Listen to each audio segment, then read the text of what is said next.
Okay దోస్తులు, ఈరోజు నా ఎగ్జామ్స్ లాస్ట్ ఎగ్జామ్ అయిపోయింది. నా ఎగ్జామ్ టైం 2 to 5 అన్నమాట. మార్నింగ్ నుంచి నాకు కొంచెం ఫీవర్ ఉండడం వల్ల నేనేం తినలేకపోయాను. చాలా దాహంగా కూడా ఉండే. ఎగ్జామ్ అయిపోయి బయటకు రాగానే చాలా ఆకలేసింది కూడా. అటు ఇటు చుట్టూ చూశాను. చూస్తే నాకు ఎక్కడ ఏం కనిపించలేదు. రోడ్ అవతల వైపు అయితే కీరో దోసకాయలు అమ్మ అతను కనిపించాడు. చాలా కలర్ఫుల్గా కనిపించాయి నాకు. క్యారెట్, బీట్రూట్, దోసకాయ వేసి కట్ చేసి మంచిగా పీల్ చేసి కట్ చేసి పెట్టాడు, ప్యాక్ చేసి. రోడ్ సైడ్ ఫుడ్ తినొద్దని అందరు అంటుంటారు, కానీ ఆకలి అయింది కదా చాలా. ఆకలి రుచి ఎరగదు, నిద్ర చోటు ఎరగదు అంటారు కదా. సేమ్ నాకు కూడా అలాంటి ఫీలింగే ఈరోజు. చాలా కళ్ళు కూడా తిరుగుతున్నాయి. అందుకని చెప్పేసి నేను ఈ దోసకాయలు 10 రూపీస్కి ఒక ప్యాకెట్ కొనుక్కొని తినేసాను.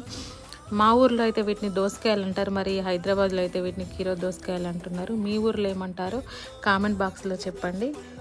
నాకైతే ఆకలి తీరిపోయింది వీటి తినడం వలన.